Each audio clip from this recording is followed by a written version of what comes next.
Hello friends, welcome back to my YouTube channel.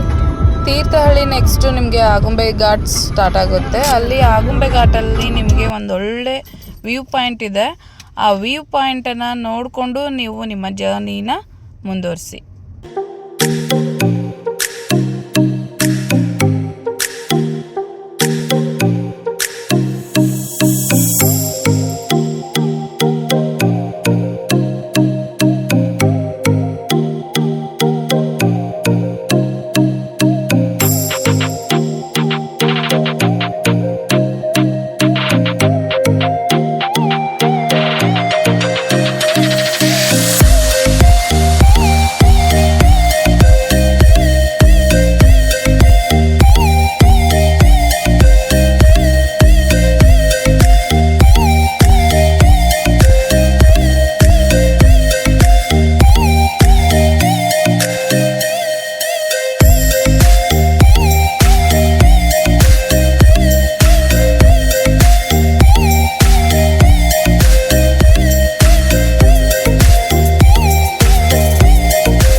Next ಉಡುಪಿನಲ್ಲಿರುವಂತಹ ಶ್ರೀಕೃಷ್ಣನ ದರ್ಶನವನ್ನು ಪಡ್ಕೊಂಡು ಹಾಗೆಯೇ ಉಡುಪಿನಲ್ಲಿರುವಂತಹ ಕಾಪು ಬೀಚ್ಗೆ ಹೊರಟಿದ್ದೀವಿ. ಅಲ್ಲಿ ಎಷ್ಟೋ ಫಿಲಮ್ ಶೂಟಿಂಗ್ ಕೂಡ ನಡೆದಿದೆ ಅಂತೆ, ತುಂಬ ಚೆನ್ನಾಗಿದೆ ಅಂತ ಹೇಳಿದರು. ಹಾಗಾಗಿ ಆ ಒಂದು ಬೀಚ್ಗೆ ಹೋಗ್ತಾ ಇದ್ದೀವಿ.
ಕಾಪು ಬೀಚು ಪ್ರಶಾಂತವಾಗಿದೆ, ಹಾಗೆಯೇ ಕ್ಲೀನ್ ಆಗಿದೆ.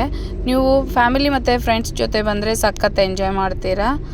ಅಲ್ಲದೆ ನಿಮಗೆ ಇಲ್ಲಿ ಸ್ನಾನ ಮಾಡೋದಕ್ಕೆ ಸ್ನಾನಗೃಹಗಳು ಕೂಡ ಇದ್ದಾವೆ.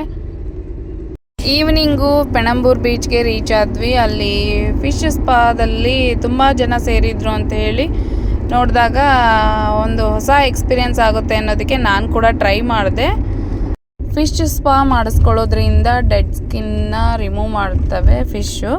ಅಲ್ಲದೆ ನರ್ವ್ಸ್ಗೆಲ್ಲ ಎಕ್ಸಸೈಸ್ ಆದಂಗೆ ಆಗುತ್ತೆ. ತುಂಬ ಚೆನ್ನಾಗಿ ಅನ್ನಿಸ್ತಾ ಇತ್ತು ನಮಗೆ.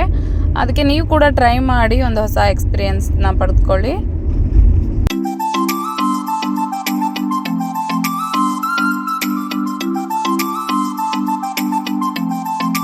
ಬೀಚ್ ನಿಯರು ದಾವಣಗೆರೆ ಸೈಡಲ್ಲಿರುವಂಥವ್ರು ಈ ಮಿರ್ಚಿ ಮತ್ತು ಗಿರ್ಮಿಟ್ಟಿನ ಒಂದು ಹೋಟೆಲ್ನ ಇಟ್ಕೊಂಡಿದ್ರು. ಅಲ್ಲಿ ಸ್ವಲ್ಪ ಲೈಟಾಗಿ ನಾವು ಅದನ್ನು ತಿಂದು ಆಮೇಲೆ ನಾವು ನೀರಿಗಿಳಿಬೇಕಾಗಿತ್ತಲ್ವ, ಹಾಗಾಗಿ ಇಲ್ಲಿ ಬೀಚ್ ನಿಯರ್ ಬಂದ್ವಿ. ಪೆಣಂಬೂರು ಬೀಚಲ್ಲಿ ಕಿಡ್ಸ್ಗೆ ಮತ್ತು ಅಡಲ್ಟ್ಸ್ಗೋಸ್ಕರ ಅಂತಲೇ ಉಯ್ಯಾಲೆ, ಜಂಪಿಂಗ್ ಬೆಲ್ಟು, ಜಿಪ್ ಲೈನ್, ಗಾಳಿಪಟ, cycle balancing game, sea floating bridge, parachute riding, camel riding, horse riding, ಅಲ್ಲದೆ speed motor boat riding, sky dinner, ಇಂತಹ ಹಲವಾರು ಮನೋರಂಜನೆಯ ಗೇಮ್ಗಳನ್ನು ನೀವು ಕೂಡ ಎಂಜಾಯ್ ಮಾಡಬಹುದು.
ಕೋಸ್ಟಲ್ ಏರಿಯಾದಲ್ಲಿ ಹ್ಯೂಮಿಡಿಟಿ ಜಾಸ್ತಿನೇ ಇರುತ್ತೆ. ನೀವು ಯಾವಾಗಲಾದರೂ ಬಂದರೂ ಕೂಡ ದಿನಕ್ಕೆ 2ರಿಂದ 3 ಪ್ಲೇಸಸ್ ನೋಡಿದರೂ ಪರವಾಗಿಲ್ಲ, ಅದನ್ನೇ ನೀಟಾಗಿ ನೋಡಿಕೊಂಡು ಎಂಜಾಯ್ ಮಾಡಿ. ಹೀಗಿತ್ತು ಇವತ್ತಿನ ಒಂದು ಲಾಗ್. ನೆಕ್ಸ್ಟ್ ಡೇ ಲಾಗ್ನೊಂದಿಗೆ ಮತ್ತೆ ಸಿಗ್ತೀನಿ. ಅಂಟಿಲ್ ದನ್ ಟೇಕ್ ಕೇರ್, ಬಾಯ್.